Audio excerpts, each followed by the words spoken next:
Hello, I'm Alaris. For 16 years, I built my family's company from the ground up, quietly, consistently, without asking for credit. And then, one evening over dinner, my father handed my reckless brother the keys to a brand new company truck and smiled like it meant nothing. He said, "Not everyone has your natural talent." That was supposed to be a compliment, but it felt like the softest slap I'd ever received. No partnership, no promotion. Just a card about humility and an old rusted truck that barely started. 1 week later, the same people who overlooked me were begging me to come back. What changed? Or was I just the only one who ever held the place together? Would you have stayed?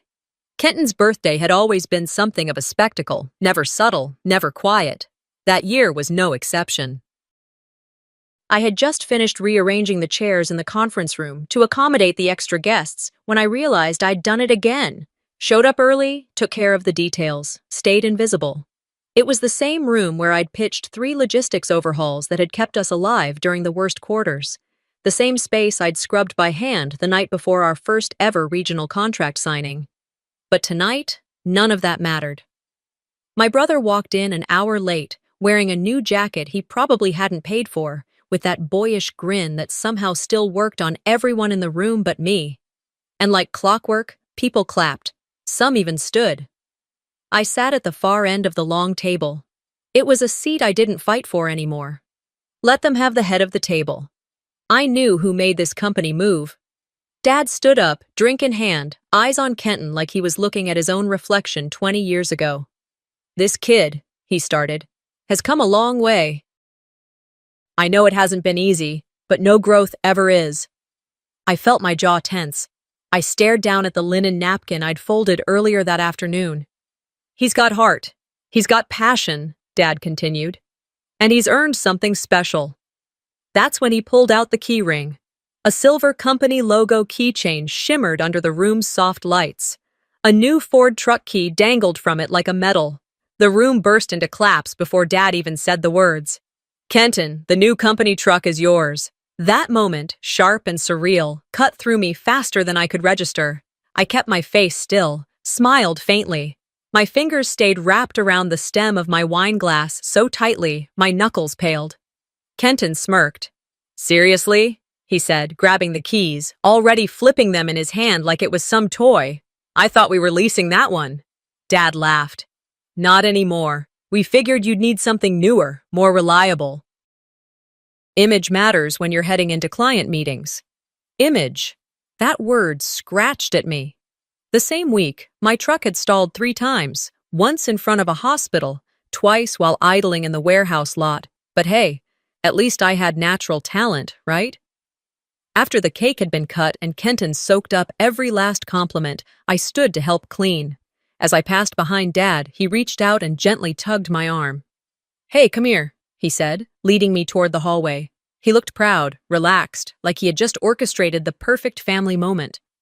"You good?" "Sure," I lied. He handed me a small white envelope. "Didn't forget about you." Inside was a card, embossed, subtle gold print. I opened it, expecting maybe a gift card or a thank you bonus, something tangible. Instead, it read, "You don't need rewards. Your strength is your humility. You've always been our anchor. Love, Dad." I closed it slowly, blinked once. "Pretty words," I managed. "You know you're the one who holds this place together," he said, leaning in to hug me. "We just want Kenton to feel like he's contributing." "So the truck is motivational?" He chuckled. "He's trying, Alaris. He's not you, but he's trying." I stood there for a moment, letting the hug hang in the air longer than I wanted. I nodded. "Thanks." What I didn't say was, this wasn't about the truck. It wasn't about feeling better than Kenton. It was about the math of it all. 16 years. No equity. No credit. No room in the speech. That drive home hit differently.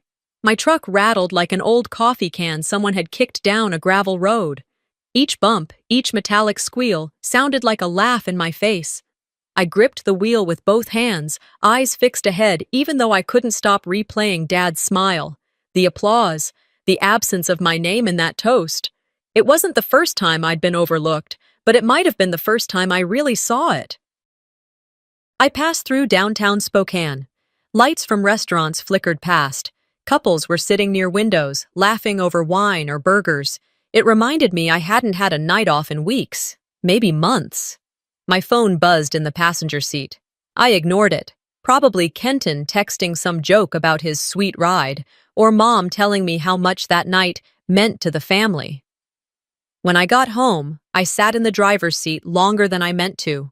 The dashboard lights dimmed. The familiar blinking of check engine glowed soft red. The battery gauge dipped again. I finally grabbed my phone and unlocked it. There it was, the link I'd saved 7 months ago and ignored ever since. Operations Manager, Brighton Logistics, now hiring. I stared at it, not because I was planning to apply, not yet, but because something in me had shifted. A sliver of myself I hadn't heard from in years whispered, "They won't change. Not for you. Not ever." And I listened.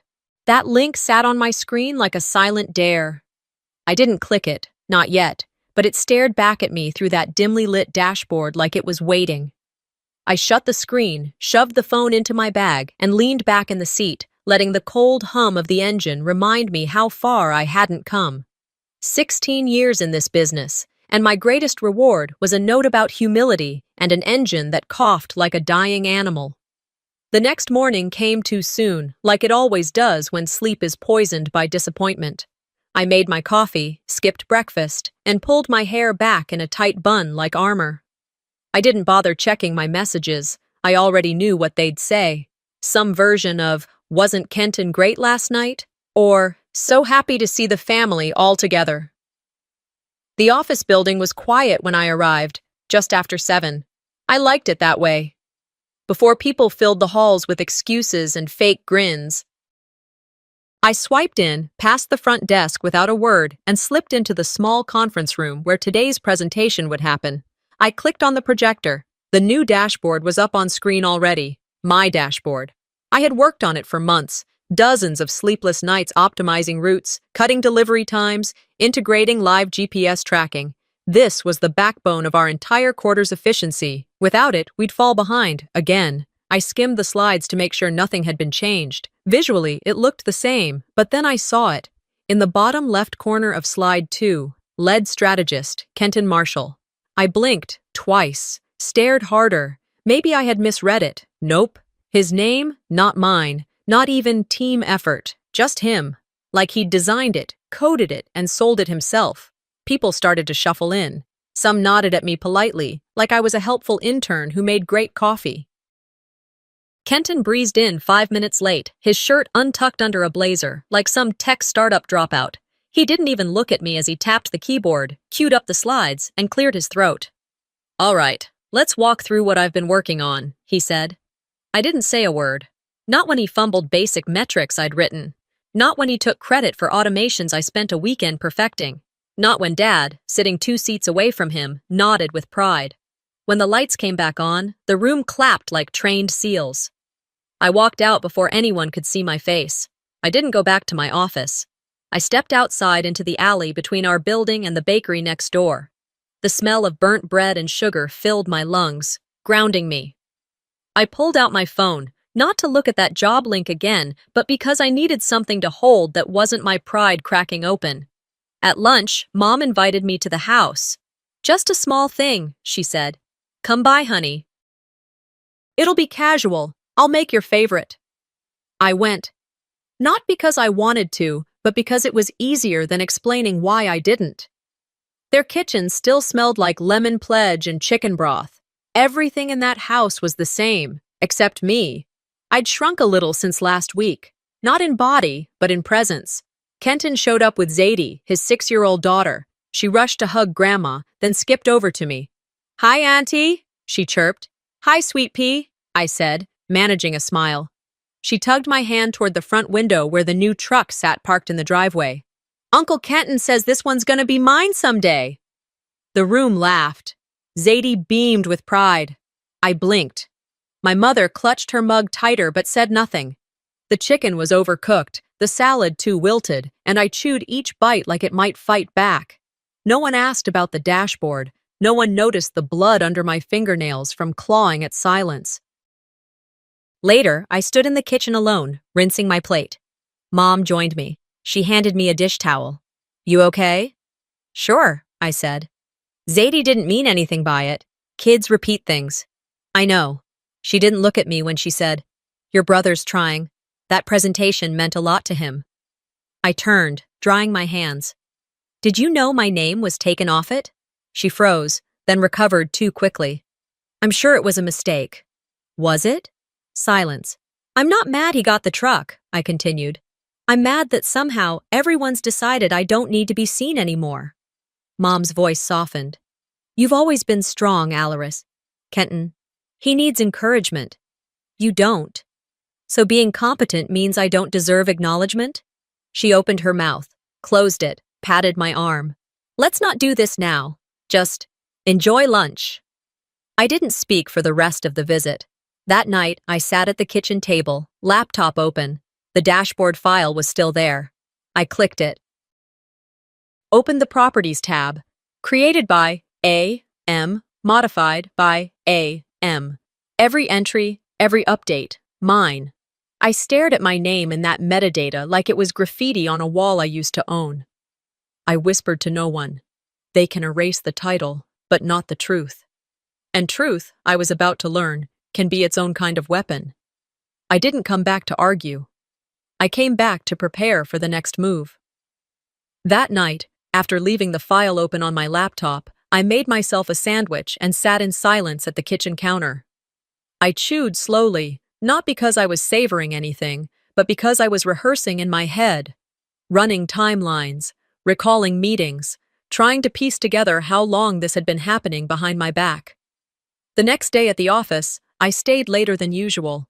I waited until the last person had packed up and the halls had emptied out, their voices fading down the stairwell. The late spring dusk had turned the windows to mirrors, and my own reflection kept catching me off guard. Tight mouth, tense jaw, tired eyes.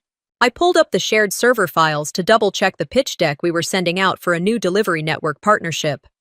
I was organizing final slides for the client-facing proposal. We were supposed to present on Thursday, and I wanted to make sure everything was airtight. That's when I saw it. The finalized contract, already filed and signed. I hadn't been told it had gone through. Worse, my name wasn't on it. No prepared by, no reviewed by. Nothing. Just a heading. Lead negotiator, Kenton Marshall. I stared at the screen, willing the letters to change. Then I scrolled. Every page had his name. Every bullet point I had personally crafted, every schedule I had cross-checked, now carried his initials at the bottom like some twisted watermark. At first, I thought it might have been a system error. Maybe they used the wrong template, but I knew better. I clicked over to my email. Sure enough, there it was. A short message from Lacey, the admin who'd been with us for only 4 months. "Hi, Alaris. Kenton said you'd handled the prep, but that he'd be the final face on this one, per the owner's wishes. Just wanted to make sure everything aligned with their directives. Let me know if anything needs revising. L. Per the owner's wishes." Meaning Dad. He had let this happen. No, he had orchestrated it. I wasn't even angry yet, just stunned, like realizing someone switched your medicine with sugar pills. You're not dead, not hurt, but you've been betrayed in a quiet way. In a way that keeps you alive long enough to watch the damage grow. I opened the older versions of the document, digging through the drafts like a detective at a cold case board. Version 1, me. Version 2, still me. Notes in the margins, edits tracked, slides I'd built, charts I'd formatted. Kenton hadn't added a single thing. In fact, version 4 had a note from me in the comments. "Kenton still hasn't reviewed. Follow up next Monday." I took screenshots, saved the files separately, uploaded them to my personal drive with a new label, for when they deny it. Because I knew that's what would happen. They wouldn't admit to anything. They never had. Everything that happened in this family business was always just a misunderstanding, or worse, a decision made in the best interest of the company. That night, I didn't drive home right away. Instead, I walked the office slowly. The hall lights had dimmed. Most people had gone hours ago. My heels echoed as I passed the main hallway wall, the one we called the Legacy Line. It had framed photos of company milestones. The first van Dad ever bought, the warehouse lease signing, a black and white of Kenton and I as kids, holding wrenches too big for our hands. That one had always made me smile. But tonight, there was a new plaque up. Strategic Growth, Kenton's Vision. A photo of him in front of a whiteboard, sleeves rolled, pointing at a cluster of numbers I'd organized. The caption underneath praised his forward-thinking leadership in securing the company's future. I stared at it for a long time, not with jealousy, with grief, because I finally saw what this was, not favoritism, not oversight, erasure, intentional, deliberate. I left the hallway and slipped into the storage room. It still smelled like cardboard and toner. I opened the steel cabinet in the back and pulled out a binder labeled Q1 Contract Templates, 2021. My name was in those pages too. Drafts, contacts, vendor lists. I hadn't imagined my contribution. It was there, printed in black ink and timestamps, but no one would ever see it unless I forced them to look. And I was starting to think, maybe it was time to force it. I gathered the printouts I'd made, annotated versions of the pitch deck, including side-by-side comparisons of the edits Kenton never made. I clipped them together, walked toward the main conference room, and stopped at the door. The lights were still on. Kenton's jacket was hanging over a chair. Of course, he'd left it. He always did. I walked in, laid the packet in the center of the table, reached into my purse for a sticky note, wrote just 4 words. You forgot the truth. I placed it gently on top of the stack, adjusted the angle slightly, then turned off the lights. As I locked the building behind me, I didn't feel victorious. Not yet. But I did feel clear. This wasn't about respect anymore. It was about reclaiming my name. And one more came sooner than I thought. It was barely 8 a.m. when the front desk rang me. I was still nursing a half-finished coffee and mentally preparing to spend the morning reviewing inventory updates when they patched the call through. Hi, Alaris. Dispatch is reporting a delay on Route 6. Deliveries haven't left the dock, and the driver's confused by the rerouted schedule. I closed my eyes and inhaled. Where's Kenton? We've called, but no response. You're still listed as the escalation contact. Sorry. Of course I was. Without saying more, I grabbed my coat and walked briskly down to the operations floor. The smell of copier toner and stale vending machine snacks filled the hallway. By the time I stepped into the logistics hub, I had already started recalculating times in my head. Bobby, one of the senior drivers, was pacing near the door. Morning, I said, setting my coffee aside. Give me 5. I logged into the dashboard I had designed, adjusted the dispatch windows, updated the estimated route times, and resent the delivery orders to the fleet. Done, I told him. The system will ping you in 10. He nodded, slightly relieved. Thought we were going to lose that window with Pacific Coast Foods. I didn't respond. There was no point in confirming what we both knew. Later that day, I found out the contract Kenton had been managing nearly got pulled. A miscommunication in loading times had led to a $50,000 near miss. If I hadn't stepped in, it would have cost us one of our longest-standing clients. But did anyone say thank you? No. Not an email, not a nod, not even a good catch. I went back to my office, sat at my desk, and stared at the framed certificate on my wall. Outstanding Operational Excellence, 2016.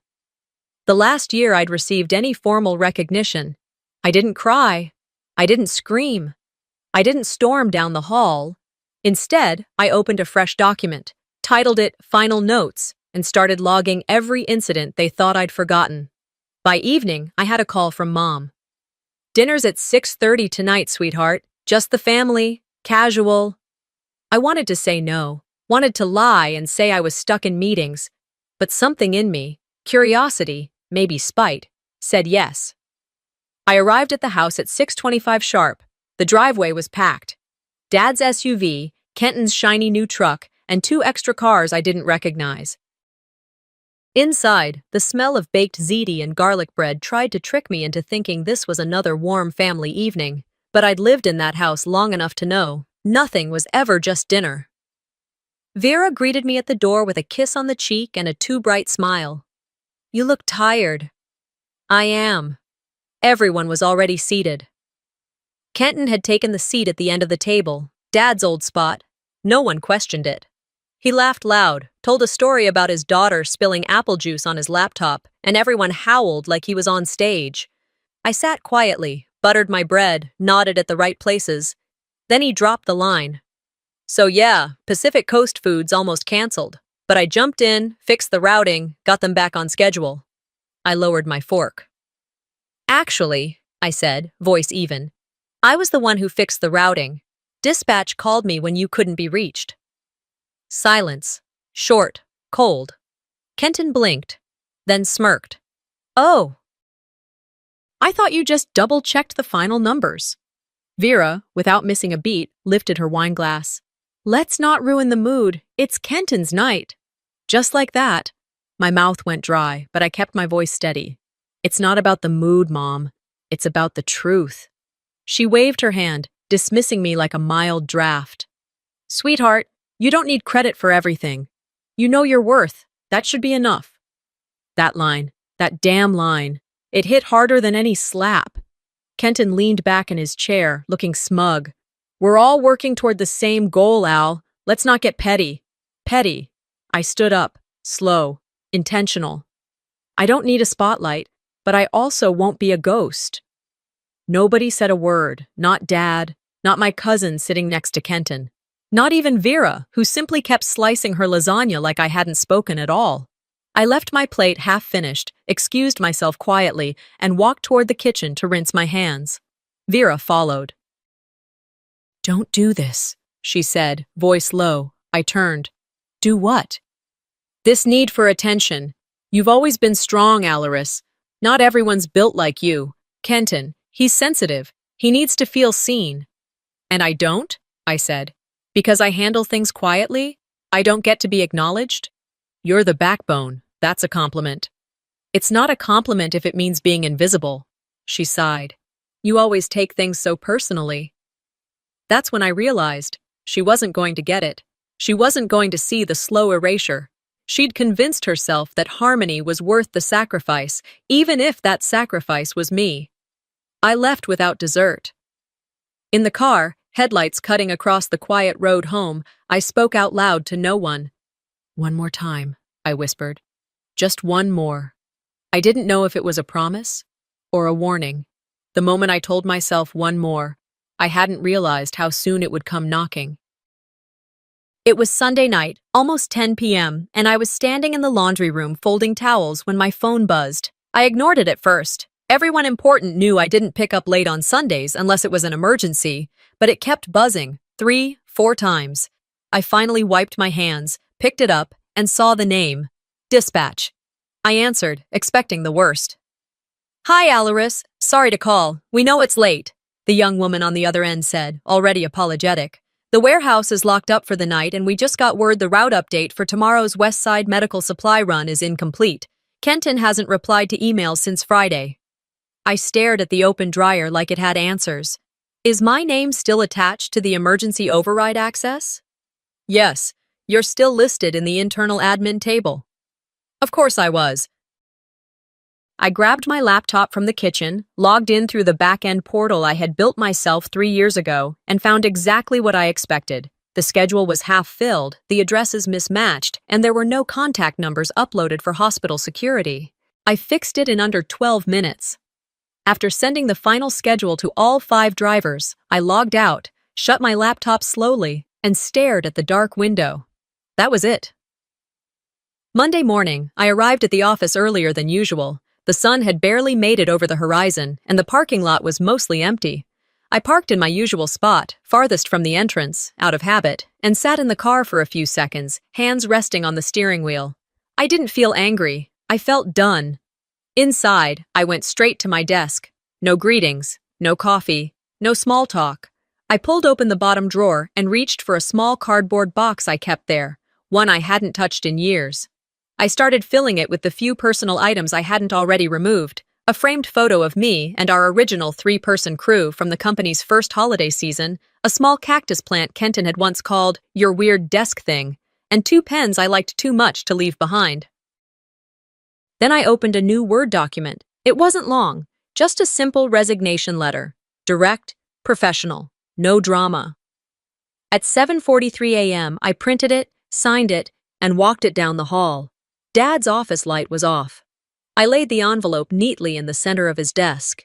By the time the rest of the office was alive and buzzing, I was already back at my desk clearing files from my computer. Kenton found me just after 9. He knocked once and strolled in like he owned the place. "Morning," he said casually, holding a to-go cup with his name scribbled on the side. I didn't look up. "What do you want, Kenton?" "I heard you dropped a letter on Dad's desk this morning." I said nothing. He tilted his head like he was studying an oddity in a museum. "You're not serious." I finally glanced up. "You think I'm bluffing?" He scoffed, half laughed. "Come on, Al. You always come back." I held his gaze. "Not this time." Kenton smirked. "This is about the truck, isn't it?" I stood slowly, not in anger, just certainty. "No, this is about being used like duct tape and expected to be grateful for it. You're being dramatic. And you're being predictable." I walked past him, out of the room and down the hall. I could feel eyes watching me, but no one said a word. At noon, Dad called me into his office. I closed the door behind me, sat down, and waited. He didn't even look up from his computer. "Is this about the truck?" I almost laughed, almost. "No," I said. "This is about 16 years of being overlooked, undermined, and erased. The truck was just the ribbon on the box." He finally looked at me then. "I didn't know you were this emotional." That line hung in the air like a sour note. I nodded slowly. "You mean human? I thought you had thicker skin." "Thicker than what? Your double standards?" He exhaled and leaned back in his chair. "This is why I didn't promote you. You personalize everything." That was Twist S8 in full force, blame disguised as leadership. I smiled, not out of humor, but because I was ready for this moment. "No," I said. "I just stopped swallowing what should have never been served." He blinked. I stood. "I'm not bitter, Dad. I'm just done." There was nothing left to say. He didn't stop me. He didn't apologize. He didn't ask if there was anything he could do to keep me. And I didn't expect him to. That evening, I returned to the office one last time, after hours, when I knew no one would be around. The hallway lights were dim, casting soft shadows across the old tile floor. I walked through each department like a silent observer, letting my memory catalog every space I had improved, every process I had streamlined, every broken thing I had quietly fixed without applause. I reached my desk, typed in my admin credentials, and began systematically revoking my own access, internal system logs, emergency overrides, database credentials, GPS syncs, all of it. One by one, I unhooked the wires they had refused to acknowledge I'd ever connected. Before shutting the laptop, I paused. There was a prompt blinking on screen. "Confirm final logout?" I whispered. "Yes." Then clicked. As the screen faded to black, I took a breath I hadn't realized I'd been holding. This wasn't revenge, it was release. On my way out, I left a small sticky note on the back of the main server monitor. It wasn't for anyone specific, but I knew someone would see it. It read, "Good luck running a system when you don't know who built it." I stepped outside into the warm evening air, the hum of summer crickets faint in the distance. For the first time in years, I didn't feel like I owed them anything. The first door didn't slam shut. It cracked open. 2 weeks had passed since I walked out of my father's company. 2 weeks without emails labeled urgent. 2 weeks without Kenton's chaotic schedules, Dad's passive-aggressive silence, or Mom's veiled attempts at keeping peace. And yet, here I was, standing in the middle of the Spokane Civic Center, scanning the sea of booths at the local business expo like someone who didn't know if she belonged. I had told myself I was only there to see what competitors were doing, not to get involved, not to make a statement, just observe. But as I wandered past a booth with poorly arranged pamphlets and a smoothie bar that had long since run out of ice, I heard it. Kenton's voice. "And what makes our system revolutionary is its predictive optimization algorithm, fully integrated into delivery routing, real-time adjustment, and back-end reporting. I turned toward the sound, inching closer to the edge of the crowd surrounding his table. And there it was, my dashboard, my color palette, my layout. Even the sample data still included formatting quirks I had built to bypass internal errors. The title had changed, of course. Now it read, Kenton's Operational Model.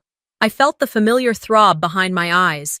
But this time, I didn't look away. I listened. A woman in the crowd raised her hand. Can this adjust live reroutes if a delivery driver gets delayed en route? Kenton hesitated. He fumbled for the remote, clicked the wrong slide, and started rambling. Something about synchronization and flexible back-end tech, neither of which he understood. My feet moved before my brain told them to. I can answer that, I said, stepping forward. Since I designed it. There was a beat of silence, then a wave of whispers. Kenton turned toward me, his face pale and tight. You what? He asked, barely above a hiss. I smiled. The algorithm, the layout, the architecture of this model. I built it before you repackaged it. He opened his mouth, but nothing came out. I turned to the crowd. To answer the question, yes, it reroutes in real time, factoring delivery sequence, traffic conditions, and service window priorities.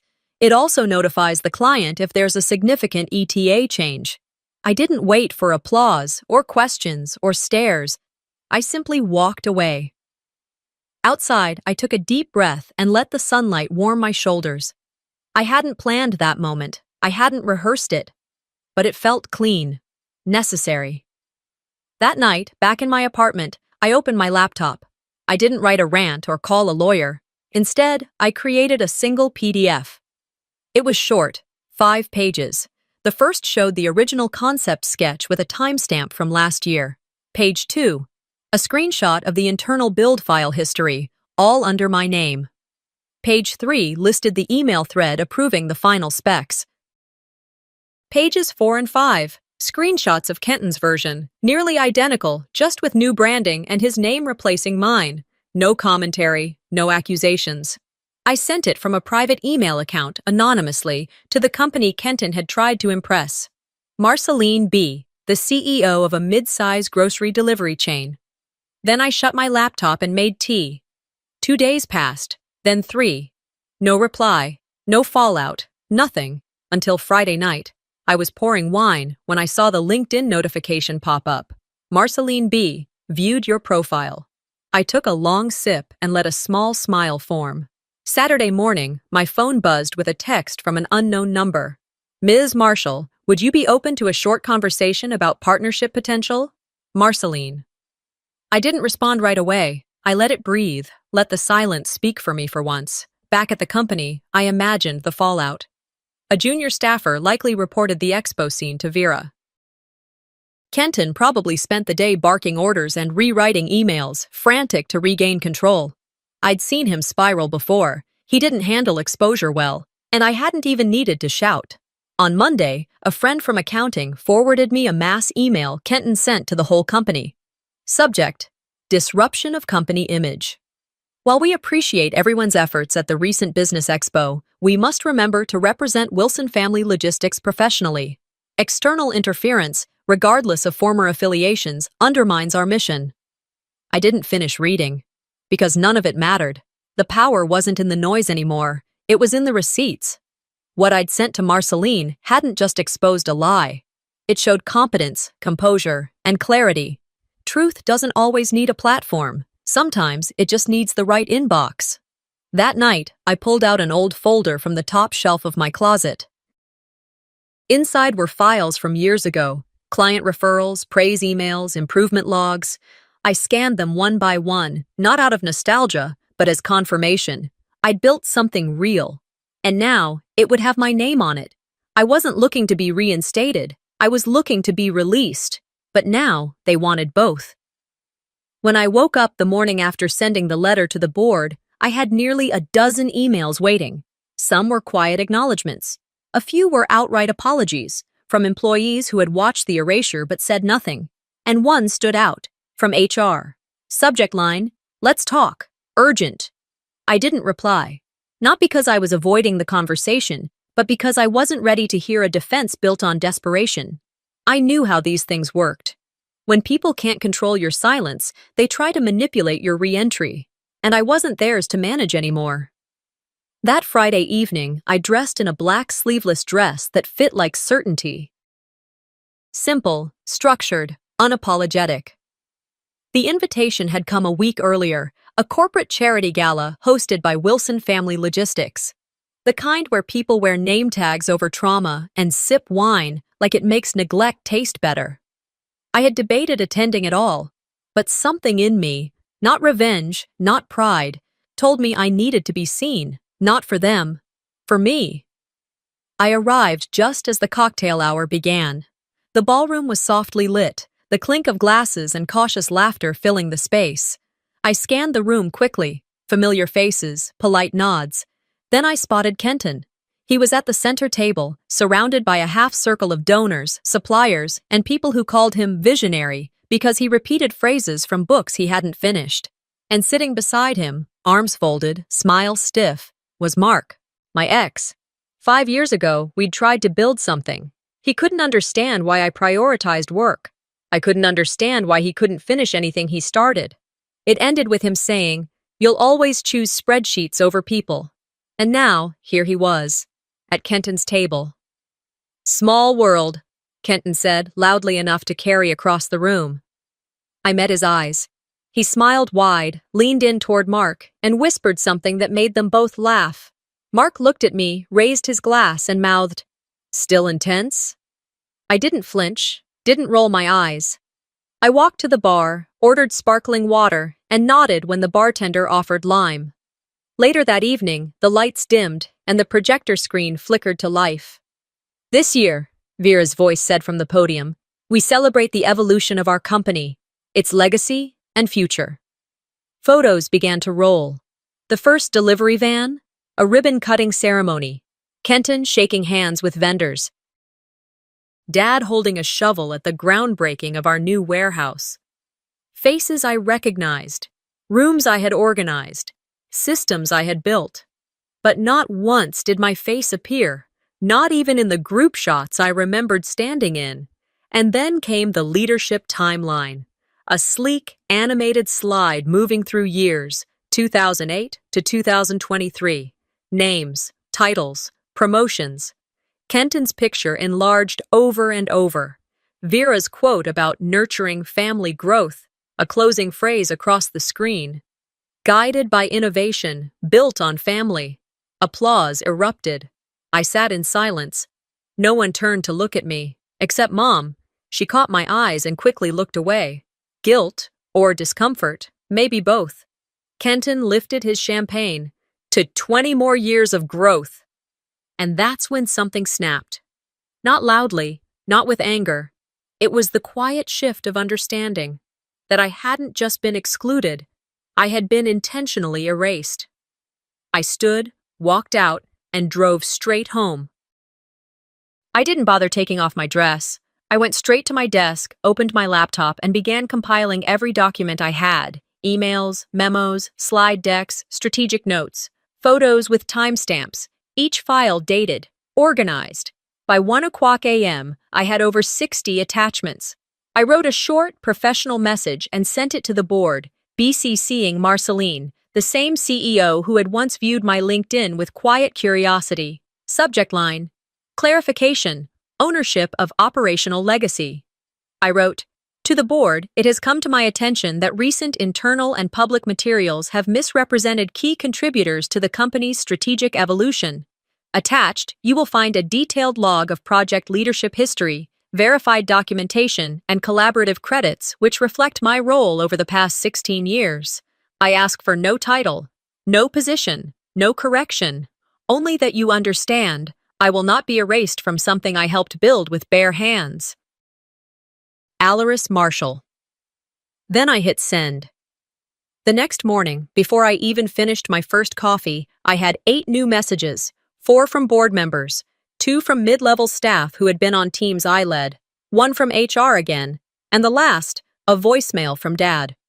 "I think we should talk." I didn't call back. That day, Kenton released a company-wide statement claiming technical oversight in the gala video and asserting that team achievements are more than individual spotlights. They called it a clarification. I called it too late. Some wounds never fully close. Some silences echo even after the noise is gone. But some endings, no matter how quiet, how sharp, how overdue, are necessary. It had been 3 weeks since the gala, 2 since I'd sent the letter to the board, just long enough for the dust to settle in all the places I'd left untouched, long enough for things to start unraveling on their own, like an old machine left humming long after its purpose had passed. Still warm, still ticking, but slowly beginning to break apart from the inside. I hadn't expected to hear from them again. Not really. I thought my letter would be my final word, a line drawn, firm and clear. No theatrics, no encore. But then came the text from Vera, short, formal, cold. Your father is stepping down. He'd like you at the closing ceremony. No apology, no softness, just an invitation carved from dry wood and pride, an olive branch offered without sincerity, brittle and brittle-handed. Still, I said yes, not for them, and not for reconciliation. I chose a neutral place, a small cafe on the outskirts of town that hadn't changed in 30 years. The kind of place where the booths were sticky, the coffee came in chipped brown mugs, and the waitresses knew your name, but never your order. I arrived 10 minutes early. They were already there, Vera and Kenton, seated side by side like a painting someone had straightened for symmetry, not sentiment. They looked like a polite arrangement, not a partnership, not a team, just 2 people clinging to appearances. Alaris, Vera said with a practiced nod, like I was someone she'd once heard about rather than someone she'd raised. Her tone was level, controlled, so tightly wound it sounded pleasant. Kenton didn't meet my eyes. He looked at my coat, at the space beside me, then finally mumbled, "You look busy." I sat down slowly, placing my hands in my lap. "You wanted to talk?" Vera folded her hands like she always did before rehearsed speeches. "We've been reviewing things," she said. "Kenton and I, along with your father, we believe some mistakes were made." I tilted my head slightly. "That's generous." She blinked, but didn't flinch. "We'd like to offer you a seat back at the table," she said. "Not just as an employee, as a partner." Kenton added, "Equity, title, decision-making power." The offer hung between us, heavy with old dust. "And the cleanup?" I asked. "You want me to come back and fix what's broken? Again?" Vera didn't answer right away. Her lips pressed into a line, a tight, restrained response that said more than words could. "You're not offering me power," I continued. "You're offering me guilt, wrapped in a promotion. You're asking me to carry the weight of your mistakes so you can still control the narrative." The silence that followed wasn't awkward. It was revealing. "I'm not angry anymore," I said quietly, but clearly.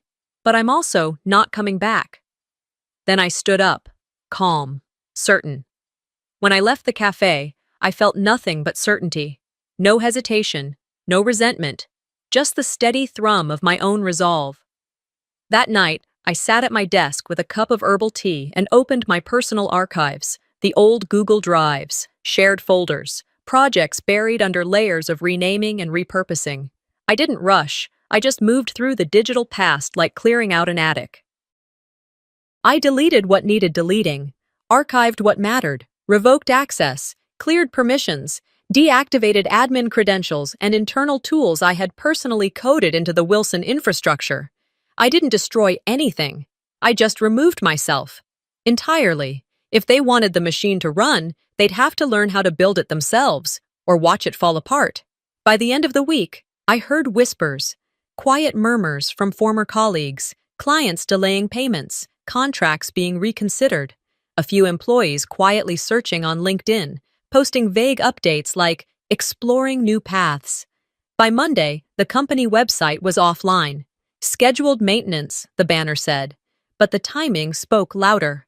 I hadn't lifted a finger. Meanwhile, in a small office on the top floor of a building with peeling paint and honest sunlight, I was printing new business cards.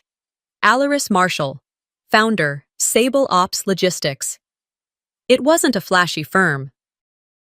We didn't do viral launches or hoverboard brainstorming sessions, but it was mine. A quiet, deliberate space with white walls, living plants that didn't need too much light, and a team that understood two things: loyalty and competence. When we signed our third client, a company that had once been Wilson Family Logistics' flagship account, I didn't open champagne. I brought in warm cinnamon rolls from the bakery next door, left handwritten thank you notes at every desk, and scheduled a meeting to talk timelines and optimization goals. I didn't want fireworks, I wanted function. One afternoon, while reviewing invoices, a knock came at the door. I looked up. Marceline stood there, the CEO I had once emailed after the expo, the one who had nodded thoughtfully during my panel. She stepped into my office without ceremony. "I thought I'd stop by in person," she said with a smile. We sat, drank 2 strong coffee in mismatched mugs, and spoke like equals. No one trying to dominate, no one trying to impress. At one point, after a pause, she said softly, "You were never invisible, Alaris. You were just too valuable to be allowed out of the shadows." I didn't reply right away. I let the weight of her words settle. "I'm not interested in being the loudest voice in the room," I finally said. "I just don't want to be talked over anymore." She nodded. "That's not a demand, that's leadership." By the time she left, she'd signed us to a long-term contract, not because I'd pitched perfectly, not because of my resume, but because I had finally stepped into my own space and stayed there. A week later, I was in my office after hours, reviewing documents by the low glow of my desk lamp, when a new email arrived. From Vera. Subject: ceremony. Body: your father's retiring next Thursday. There will be a small gathering. He asked if you'd come. No pressure, no apology, no promises, just another extension. I stared at the screen for a long time. Did I want to go? Not to be seen, not to cause a scene. Maybe for closure. I didn't reply. Not yet. Instead, I opened the drawer beside me and pulled out an old plaque, the one I had once hung behind my desk at Wilson. Operations Director, 2017. I ran my fingers over the engraving. The corners were chipped, the brass faded. Then, without fanfare, I set it gently in the trash, because titles mean nothing without truth.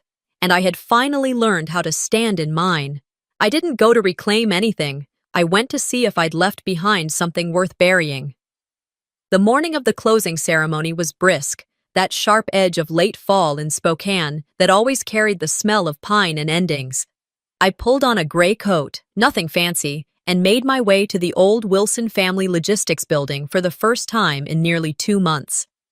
The parking lot was only half full, a few familiar cars, a few I didn't recognize. The front door, once shining with pride and polish, now hung slightly crooked on its hinge, as if even the building had grown tired. Inside, the echo of my footsteps felt louder than I remembered. Reception was empty. No one at the front desk. A sign taped to the wall read, "Please proceed to conference hall. Final remarks, 10 o'clock a.m." I followed the hallway slowly, my fingers brushing the faded plaques on the wall. All the old Employee of the Quarter awards, most featuring people who had left years ago. The hallway smelled different now, like dust and cheap hand soap. Fewer lights were on, fewer people to light for, I guessed. The conference hall wasn't full, maybe 20 people total. Kenton stood near the podium, fidgeting with a stack of note cards. Vera sat off to the side, tight-lipped as ever. A young man I didn't recognize handed out programs.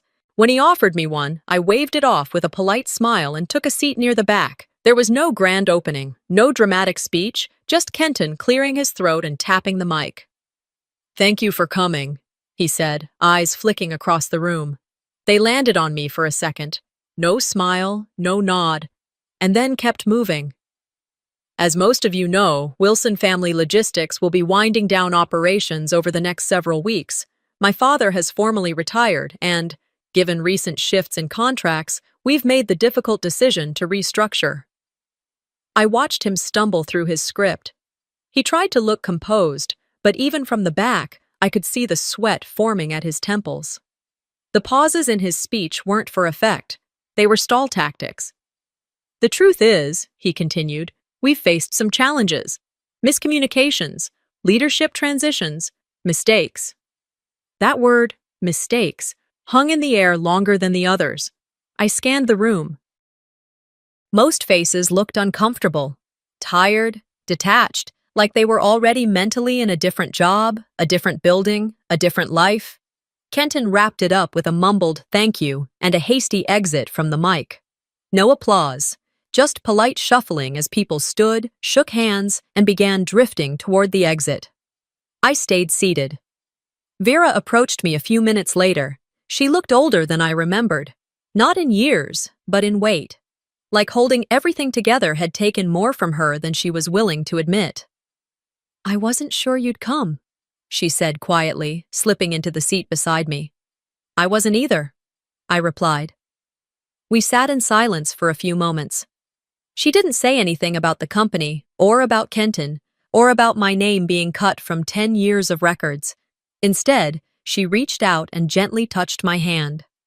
I hope you're happy, she said. You look lighter. I turned to her. I'm learning how to be. She nodded, then stood. Take care of yourself, Alaris. You too, Mom. She walked away without another word.